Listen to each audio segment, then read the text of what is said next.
better. Sitaram, Assalamu Alaikum, Sairam, and good evening, everyone. Welcome to the Untold Truth.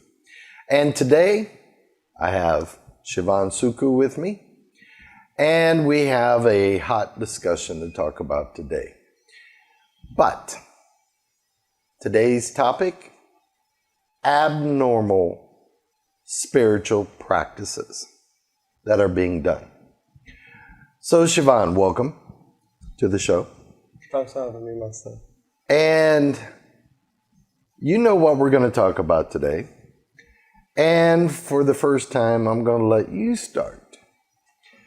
And what are you hearing from people? What is being done out here in multiple faiths? We're not going to pick on one faith. Yeah. Right? But what are some of the practices you're hearing that just doesn't seem normal? Yeah. So, well, some of the practices was, you know, we heard about the normal tradition that ancestors used to do with certain pujas, different things. But, you know, as you can see, like a young person like me looking over time, even on social media, as you go on social media, you could see a lot of things being done differently, and then you hear some people talking about doing this stuff, doing that stuff, and then it throws you off. You kind of throws you in your head where you think, okay, is this a good practice? Is this what type of practice? It makes you judge it, which you're not supposed to do. No. But in your mind, it's like, okay, is this right? What is the purpose behind this? And it throws us off, and it even affects how we view that person is affiliated to, Christianity, Hinduism, whatever the religion may be. And sometimes it creates a kind of misconception about the religion itself. Like a stigma. Right.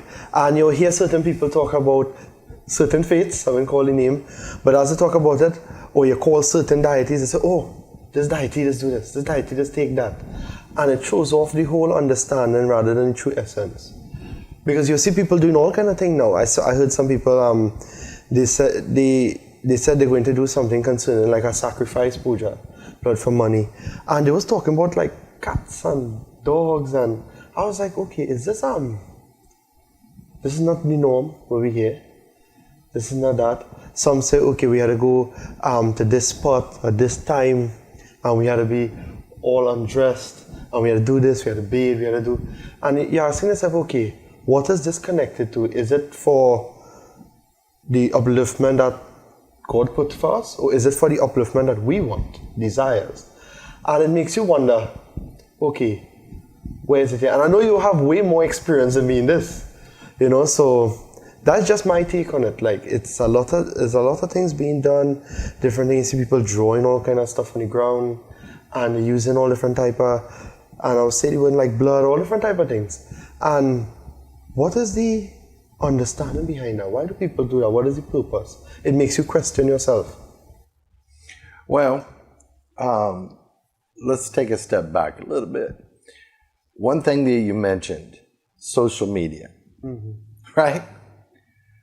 Now, ever since you've been with me and what we do and everything else, you've probably heard, and I'm not exaggerating, probably hundreds of stories from people coming in of what some would call nonsense.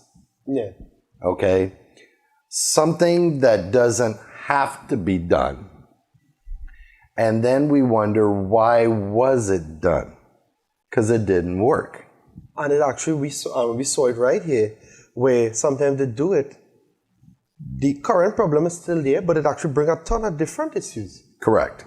Right? And it ties them up. Yeah, it creates more chaos. So, you mentioned one.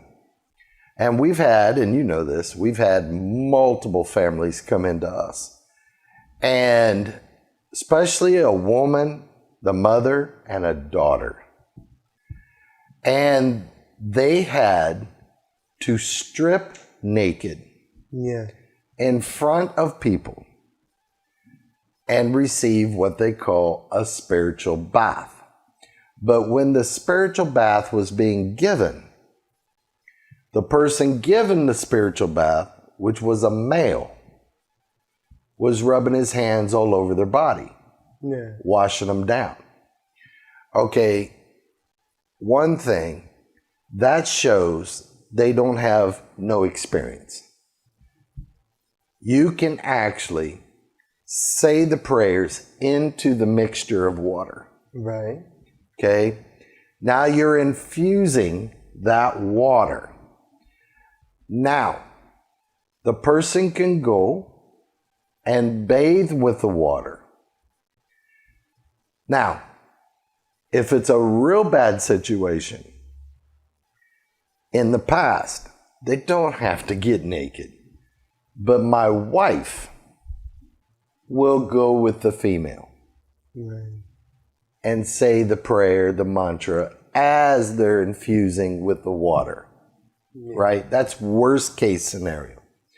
But as you've been with me about 3 years, you've never seen us have to give a spiritual bath. No, I saw you would give them a procedure, ingredients, everything, give them a particular mantra, something to do. What to say, what to do. And where to face, where to do it, everything. Right. There is calculations, position, timing. Yeah.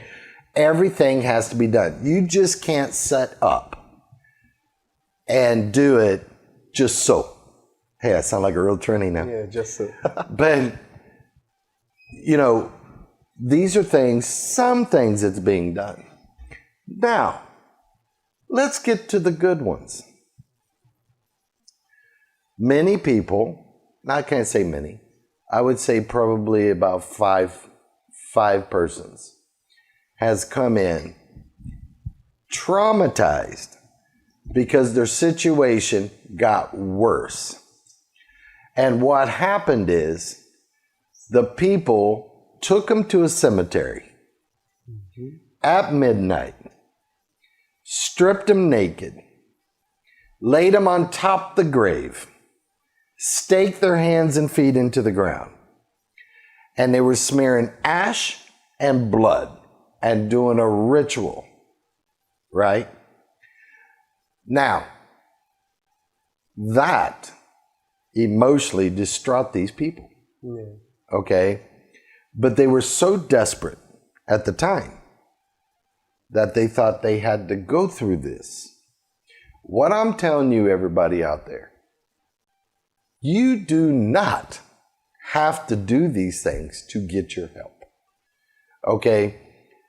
There are ways to do things to where you are not violating a person. You are not going to extremes of trying to help someone. But here's the main thing. Most of these people are young that are doing this to them. Yeah. Now, when I say young, younger than me, right?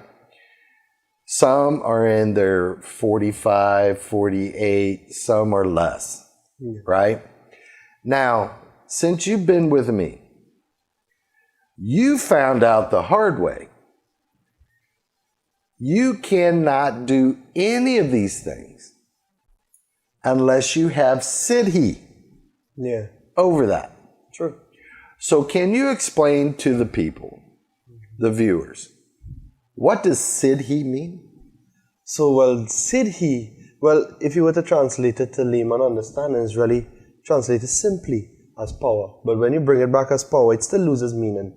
Siddhi is brought about when an individual does in a particular arena, in a particular sect. For a certain thing. Right, for one purpose, or anything aligned to that purpose, they do rigorous training and development and penance, what we call penance. For that. Right, and that is not doing it yet. That is just preparing to do it. Correct. The siddhi prepares you to do it. The siddhi gives you the ability to conquer that obstacle. But that siddhi don't take 1 day, it will take 1 month, it will take 1 year. It takes more than that. And then this always gets me, and I always have this question where some people to just do something for 6 months, a year, and boom, you see a temple pop up out of nowhere. You know, I see this all the time, and they're not benefiting the people. Yeah. One, They're lacking experience. You may have some knowledge, Yeah. but you have to combine knowledge and experience. So, as you know, when we go out and do some stuff, sometimes you're like, okay, how are we going to do this? Yeah. But from experience, I'll tell you, and you say, oh, Yeah. you kept the shortcut from me, or you've done this. It's not. You have to train properly, right? So people are going out doing things. Now, here's the next thing. A lot of these people, they're power hungry. Yeah. So they buy certain books that are not normal books. Right. These books teach you about black magic, witchcraft, how to do certain things. But do you think you could just read the book, get the ingredients, and have it done? No. Well, Master, if I could add there, right? I've seen a lot of people do that. They buy the book, but they skip the first 50, 60 pages, which is what to do to prepare you to do that. Or it tells you, okay, you have to chant it 7 million times to get the mantra before you could try the procedure. But they skip all that and start to look at the mantra, yantras, and tantras. And then also throughout the book, and then at the beginning of the book, it says, do not attempt to do these without the supervision of a guru. That is key. All book states that in the first page. So this is where situations can become worse, sometimes tragic. Yeah. All right. Now, let's go a little further. Now, some of this might be a little shocking to people, right? But everybody out there has heard this. Yeah. They know of this, and it's been happening. Some women that were possessed, or they said was possessed, they said the only way to take that out is to have sex with them. Yeah. So you've seen me do exorcisms. Yeah. Do you think that I could take them out by doing that? There's no way. Not a real entity. You can't do that. So who is doing what for what benefit?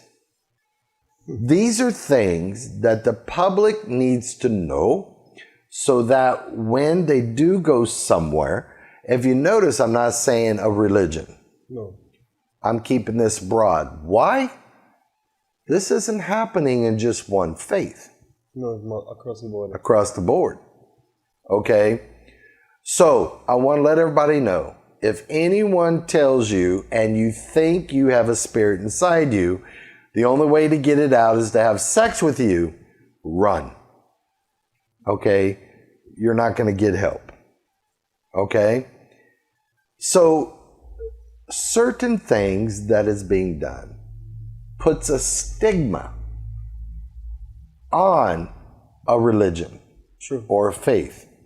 So when they hear that, they're saying, oh God, I can't go to none of them for help. That's not true. We have good spiritual leaders in every faith, and they do things the proper way. Yeah. Now, tell me some things that you've seen, and then the next program that we're going to do, we're even going to get deeper of the practices that you're seeing on social media. Right. So, well, I'll tell you for one instance, right? So one that I know, and I know this 100% accurate and sure what I'm going to share, is that this person actually, well, was a friend that I actually went to school with. It was a guy that did the wrong stuff, right? So I know him. And someone was actually speaking to me a while back about him. And he advertised a lot on social media with Temple, so on. He's around my age, which is in his 20s. So we know for one experience isn't there. Okay. Right? And what happened is the person, it was a lady, whose husband was very sick. and his foot was to the point where it was swollen, and it was like you could have seen like parasitic worms coming out of his foot, like in between, and it was to the point where it getting purple and bad. And this guy told her, he said, "Okay, here it is. Give me X amount of money. Should I call the amount? Call the amount. Yeah, so I don't hide nothing on this show. yeah, so he said it's 20-something thousand, I don't know the exact figure, right? And he said, you know, if you give me this, I will go. I will get this particular animal. I will do this puja, and your husband will be good. You don't have to go anywhere with me. He took the money, get on a flight, and went on a He vacation. went on vacation, right? Right? Came back to Trinidad, told her everything good. Right? And husband got worse. Got sick, died a few months after. And But did they have to amputate? they had to, but he died right after he did that too. Right, but he had to amputate. Yeah, he had to remove the Which the guy said, no problem, pay me, Yeah. and I'll do it. Do you know how much this is going on Yeah. here? You know, everything. I just talked to people yesterday, and I explained to them everything that you do spiritually, there is a specific process for each individual situation. And if you don't go through the exact process, you will not get results. True. Okay? So some people like shortcuts. Well, guess what? You'll get shortcut. You know, this is where people, I want you to be aware of what's going on. Now, let's go to another side. There's spiritual institutions. They're having their service. This is here in Trinidad. Okay? And after the service, there's a gathering of certain people in the room below. Yeah. They're having sexual orgies. Okay? I'm not going to mention what faith or where, but those people come. You met some of them when they came to the office. They're distraught and they didn't want to go back. But then the person has a woman call them back up and say, aren't you coming back?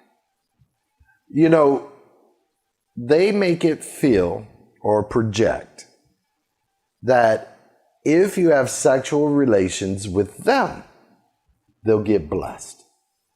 Right. Now, that's ludicrous. Okay? No, Master, I see a lot of people too, and this is also why I saw on social media, but you know, being with you, you taught me so much about different sects, like different areas of tantras. And when you understand tantras, there's a specific part of tantras that deals with that.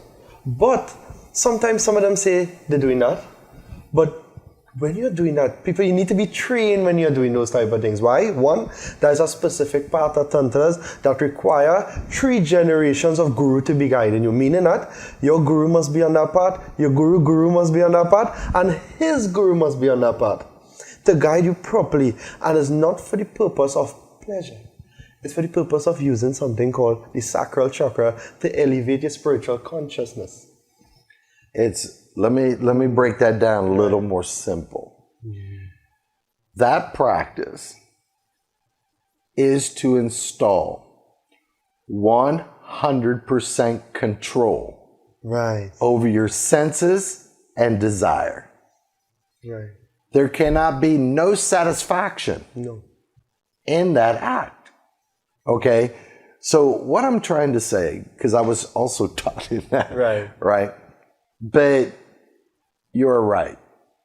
2 to 3 generations of guru experience and training, right? But here's what happens. People goes on the internet. They read about it. Yes. Now they have those courses where you can go and get so-called certified from a 2-weekend course. Okay? So what I'm saying, people, the awareness we're giving out today is for you to know. And I think everybody that goes for help, yes, they're desperate. Yeah, a lot of them. But everybody has that inner intuition, that feeling, follow that feeling. If it doesn't feel right, just back away. You don't have to be rude. You just say, let me think about it, and not go back.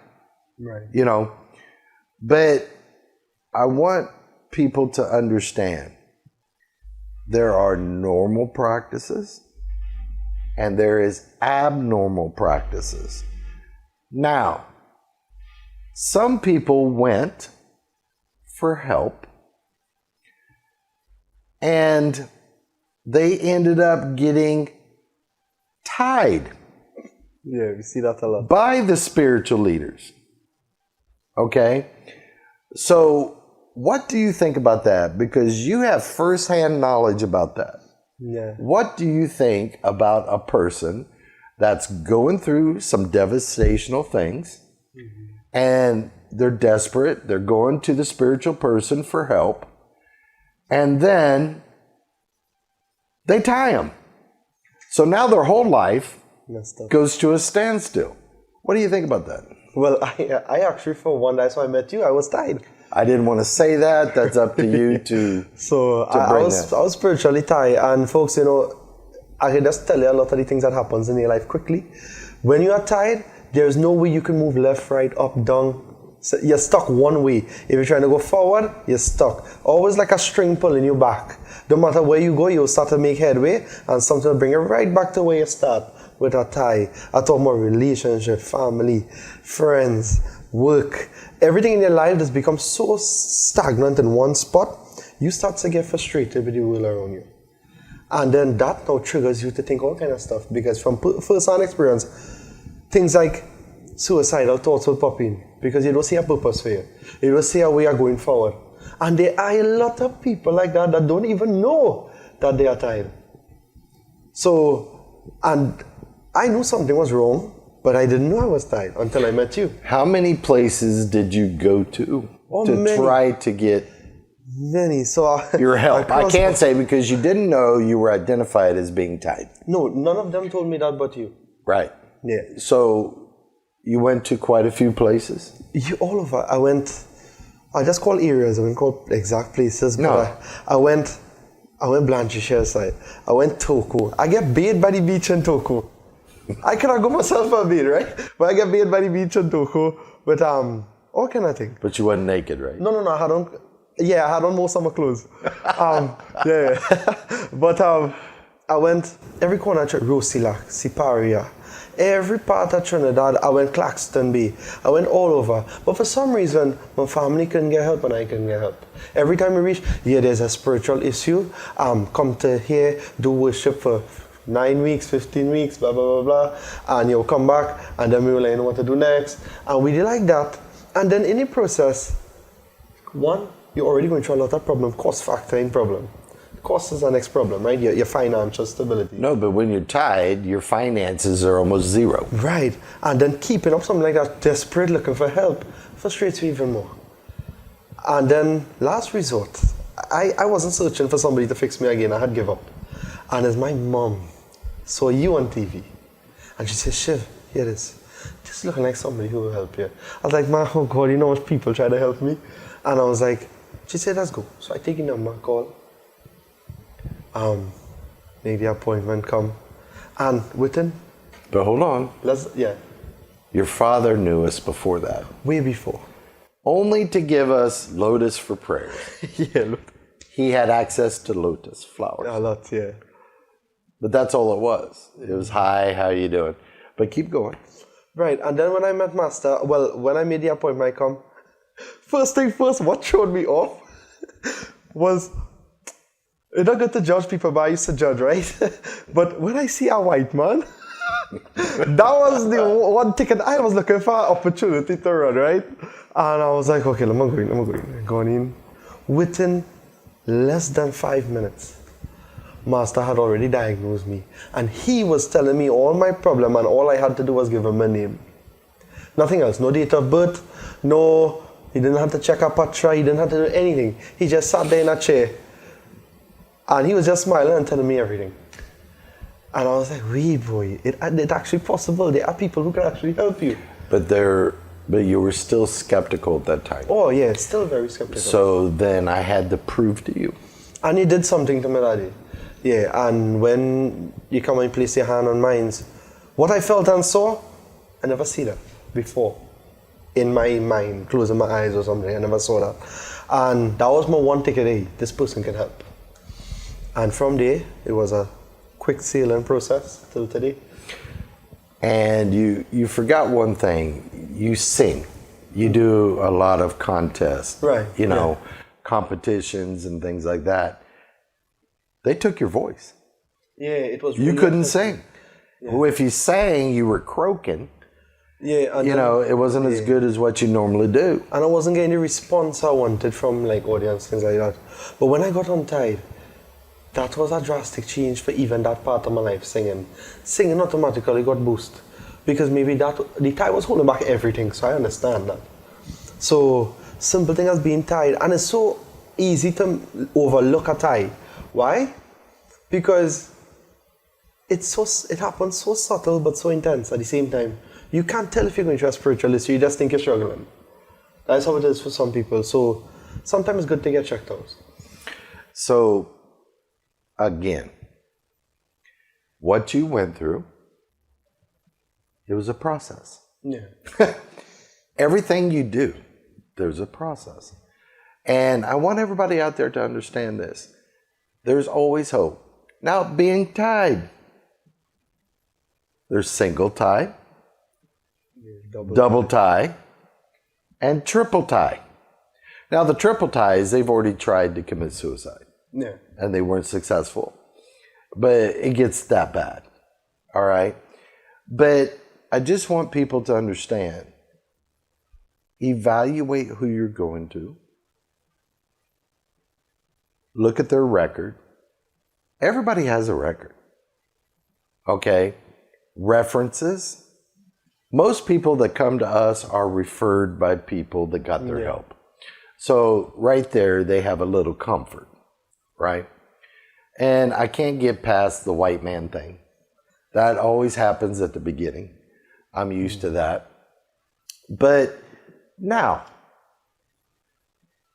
what about not performing practices properly, and you're doing it for your own benefit of a spiritual leader? So let's go backtrack a little bit. Having sex with women to get rid of demons. Yeah. That doesn't help the person. He's trying to gratify himself. Yeah. Okay, going to the grave, staking people down. That has no purpose but to see a person naked. Bathing people, making them be naked, and you're running your hands over them. Yeah. That does not benefit the person. That's benefiting his goal, what he wants to do. So what do you think? We don't know what God would do. But I do know, and I want people to research it, and you've heard me say it many times, the white throne. Yeah. People don't know about the white throne and who's entombed and imprisoned under the white throne. It is spiritual persons who abuse the work and the name of God. I want you to understand. So that means, technically, you're not going up, you're not going down. You're totally entombed. And it said, time will be decided upon the events and crimes that has been committed. Then you go wherever God sends you after that. Okay? So what I'm saying, it's not worth it. No. And then you have the karma of what you've done to the people, besides the act you've done. I want people to know there are consequences. Now, what do we do when you see flirting going on during prayers? What do we do? What should people do observing puja or prayers or thanksgiving? I'm naming multiple ones. Right. When the person doing the prayers has their eye on somebody in the crowd. And I will say one thing. I witnessed one, and this young lady come in, tight blue jeans. Young, about 17. He stopped, and he says, "Come, you sit by me and hand me what I need." Right there, that prayers is null and void. You understand what I'm saying? Yeah. What is in that person's mind when this is going on? So that means everything done in that event is null and void. Mm-hmm. So you just ruined it for that whole family. Okay? And I stopped it. Right. I stopped it. Okay? So when you see things going on and it's questionable, Yeah. put a stop to it. And that's a common thing now. Before I met you, I was in the singing arena with music and so on. You're always around prayers, always seeing prayers being done because you had to sing different things. And this is a common thing. That's why I started to laugh. You would see this because I had close relationship with a good few spiritual leaders, but when it comes to music arena, and right there on the stage. Back then, my lack of knowledge, anything I didn't stood up. But now I know better. I will not allow that to happen. And I go past while doing puja, he's spinning. He'll start to give me eye on the stage. The guys on the stage, he'll be like, shh, do you see that? I was doing puja and stop and do that to show me the girl. And that happened many times. Many times. So that's why I laugh, because it's there, evident in a lot of pujas. You could see it. It's there. So this is conduct from people and spiritual leaders during a sacred religious event that has no reason of even being there. Yeah, true. Okay? So this is what we're looking at too. Now, what really got me to do this program, a family came to me, a young couple, and I think you'll remember when I talk about it. Their daughter is 4 to 5 years old. But they were going through an issue, right? And the spiritual leader told them, you have to give me your child at midnight. And I have to take her to the cemetery without you being there. When that was told to them, they called me 6 a.m. the next morning. We need to meet. And they told me, and they didn't go. They said, nah, something told them.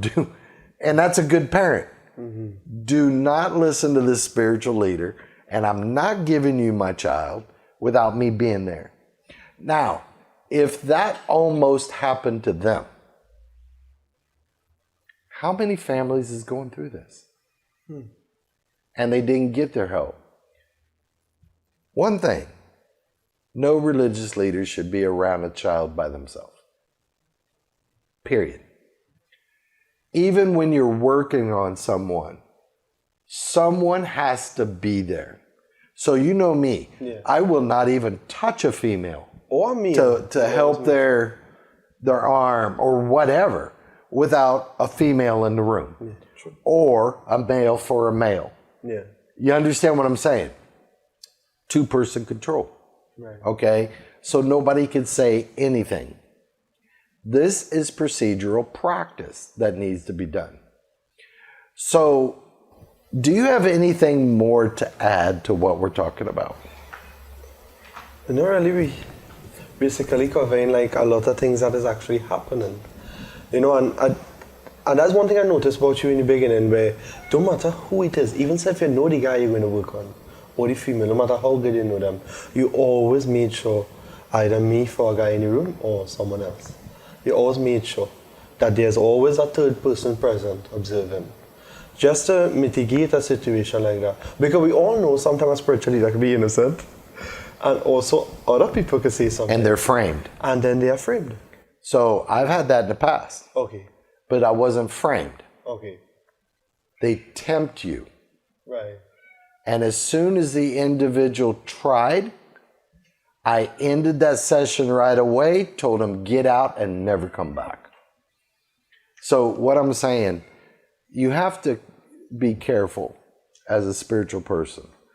Okay, and I've been teaching you guys that from day one. Yeah. Right? But let's go a little further.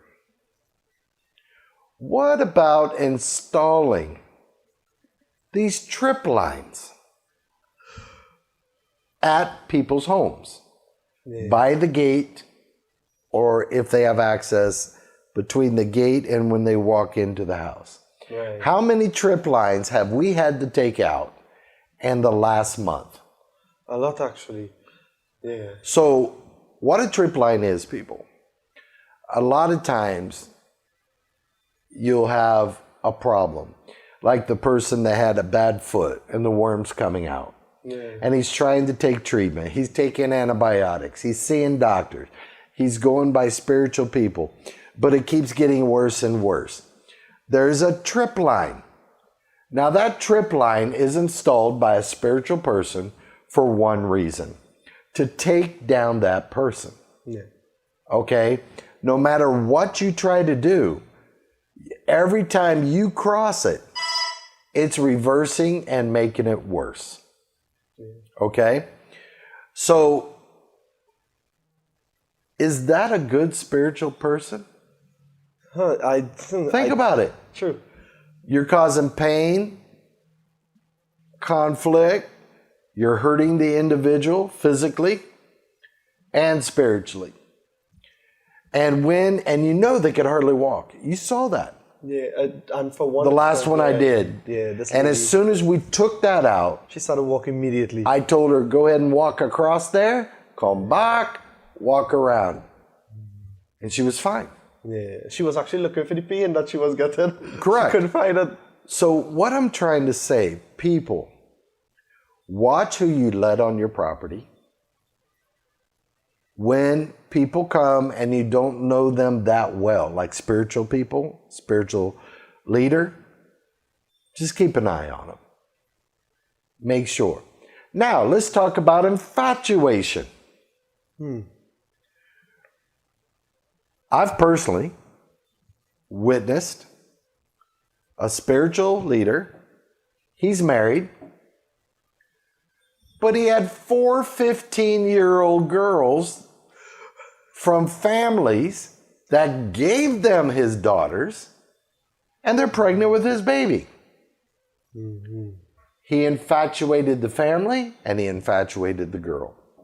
So infatuation means, everybody, no matter what this person does, he does no wrong. In their eyes. All you can think about is how much you love that person. Okay? I've seen families broke up. Wives leaving kids and husbands because they got infatuated. And that had to be broke. Okay? There's a process with that too. But they end up coming home and they can't remember.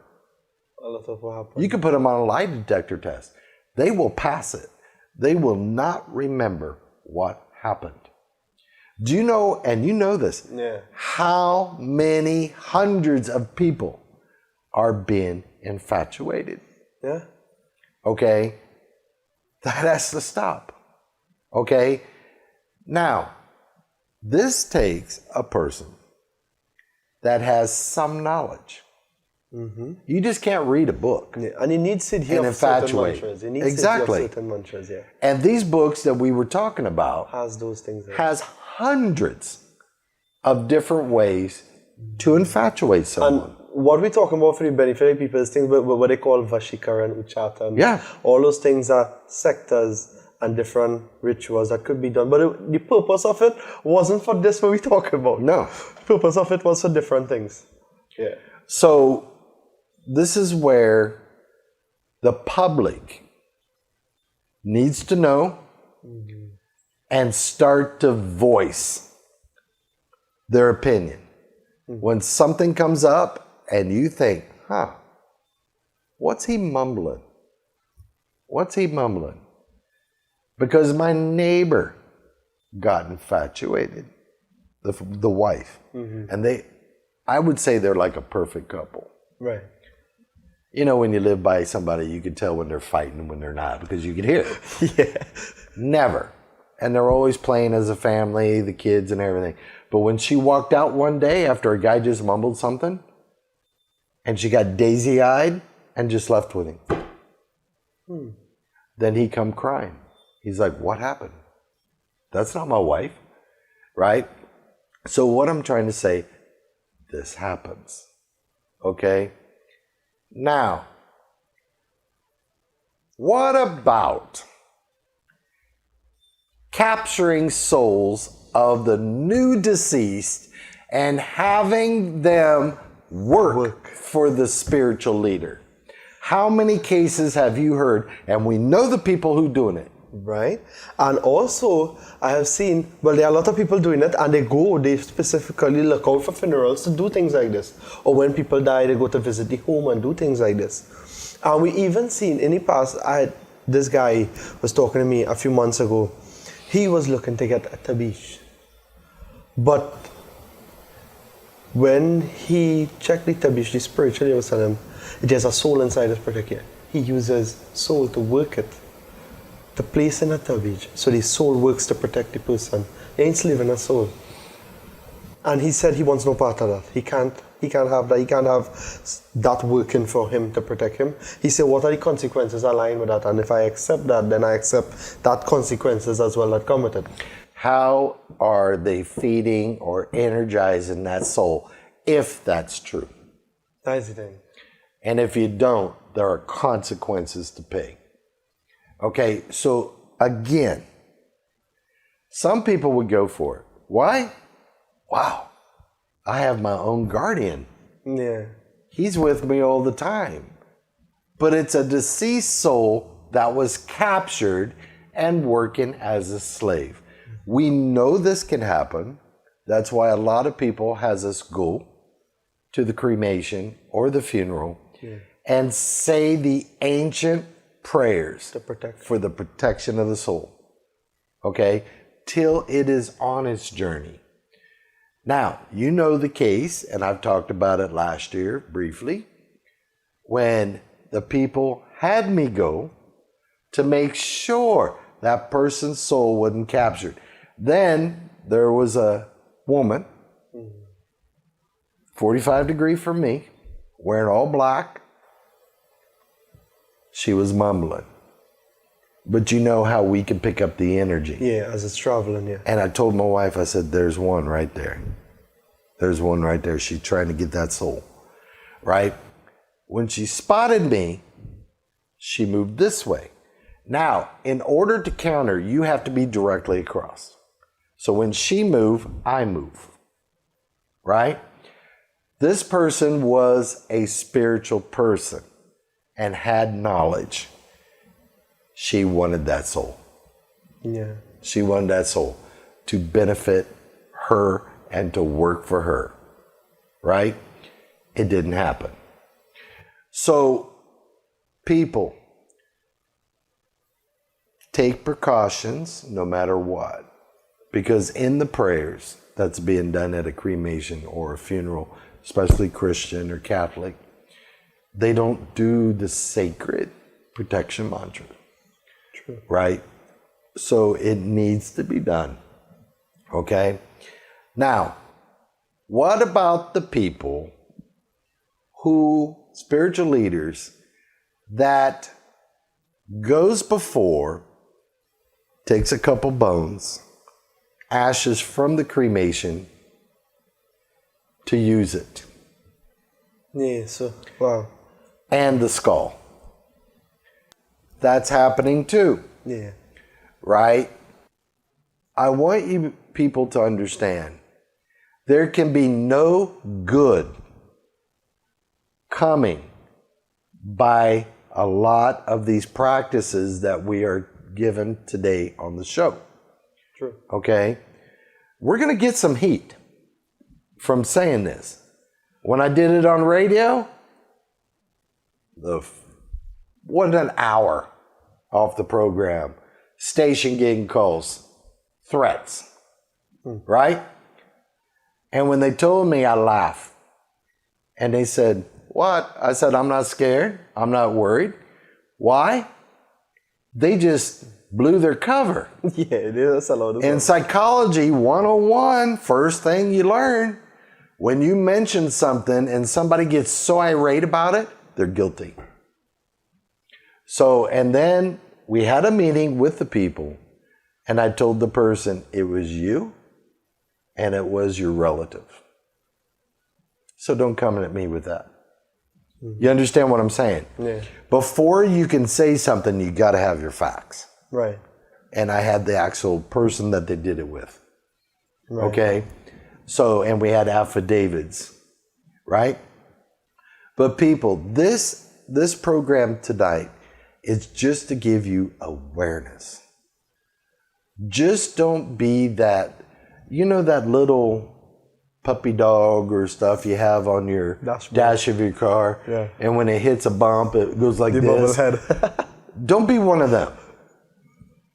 Always question and find out exactly what is the procedure and what is it supposed to do in detail. Yeah. Okay? Once you know that, if you don't have a good feeling about it, at the bottom of the screen, call. We'll give you heads up. Yes, no, that don't have to be done. Okay? Now, being untied, if you're tied, and you mentioned you took a bath, and I made the comment you weren't naked, right? Yeah. You've heard me in the past. You can take 1,000,000 baths, Yeah. and it will not untie that person. There's a specific procedure that has to be done. Okay? So, we have a few minutes left. Is there anything else you want to bring up about this? Or what people that you personally know? I don't want to go hearsay. Yeah. I want people that you personally know that's been going through these things. Trying to recollect right now.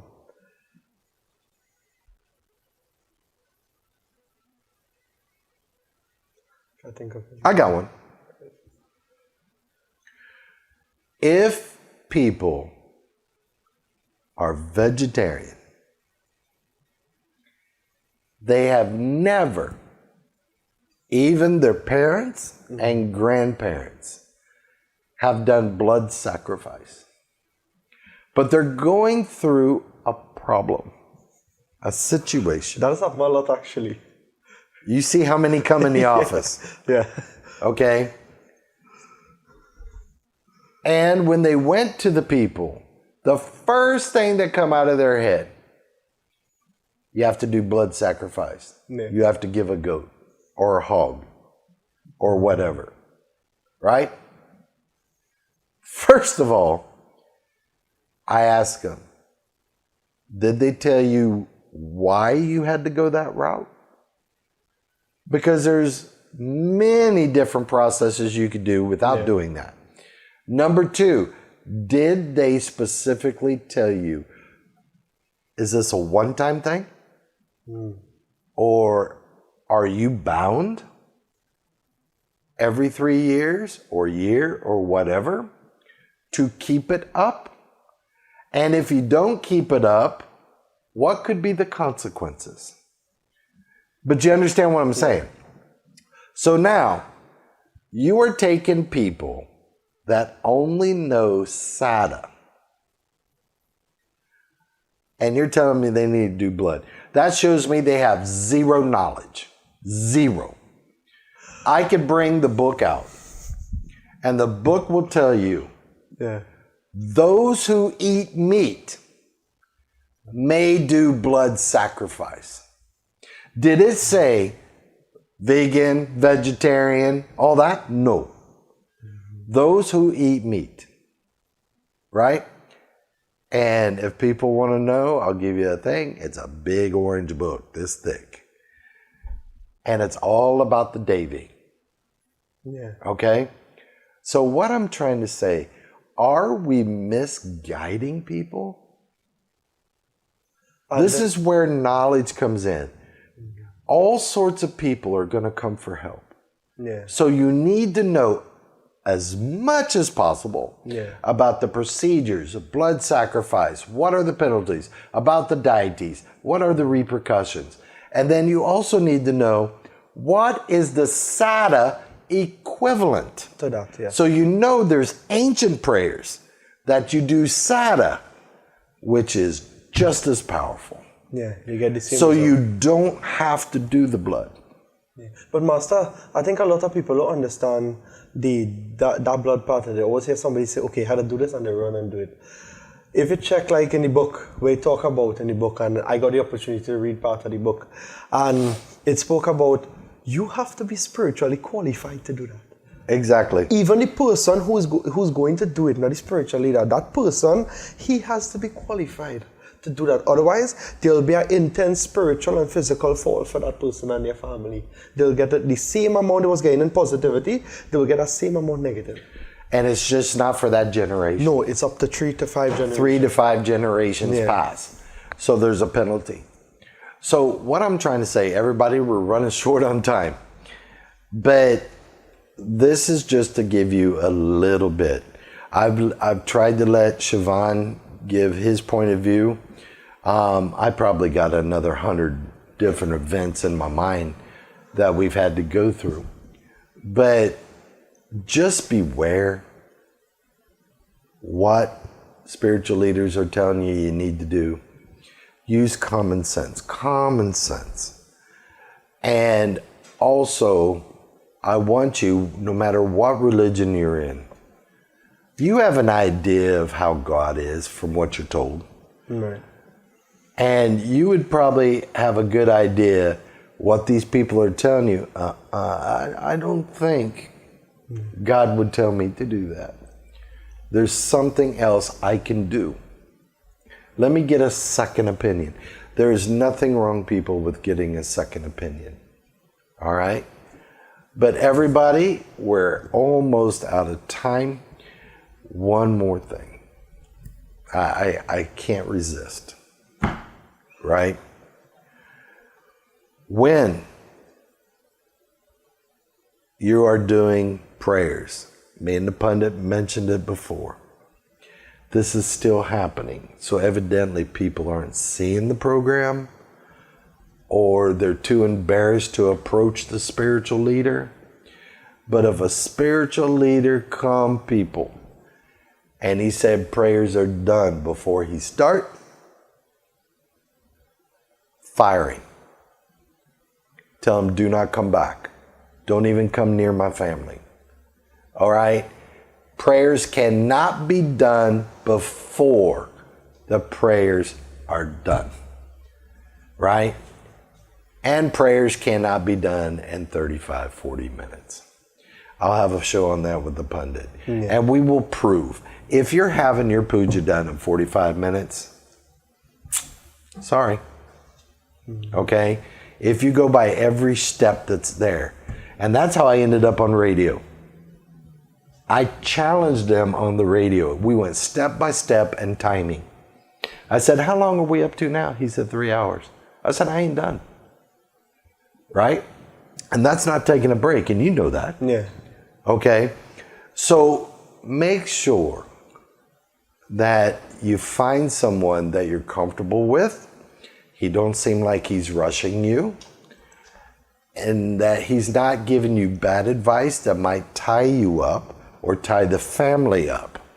And make sure they're not having you do something that may violate you physically or emotionally. Always be aware, people. But anyhow, Siobhan, it's been nice having you on today. And I want to thank the Sankhya TV and the crew that's here today. And for this week, be aware, be positive, be constructive, and have a safe week. Sitaram. Sankhya Television, the first Hindu TV station in Trinidad and Tobago, and your number one choice for cultural, inspirational, and spiritual programming, is also the most accessible. Sankhya TV can be viewed locally on the following cable networks: Digicel Play, Channel 17, Green Dot, Channel 13, Airlink Communications, Channel 13, Blink TSTT, Channel 117, Flow, Channel 117, Amplia, Channel 115, RVR Network Digital, Channel 102, RVR IPTV, Channel 3, Wired Technology, Channel 13, ICNTT, Channel 89, and Trico in Tobago on Channel 112. Thank you for supporting Sankhya Television and viewing Sankhya TV, the first Hindu TV station in Trinidad and Tobago, and your number one choice for cultural, inspirational, and spiritual programming. Sankhya Television, your number one choice for cultural, inspirational, and spiritual programming. Find us on Facebook by simply searching for Sankhya Television. On our Facebook page, you can view and enjoy all previously aired inspirational programs, as well as Sankhya Television's Facebook Lives. Remember to like and follow so you can be in the know when Sankhya TV goes live. You can also show your support by subscribing to our Facebook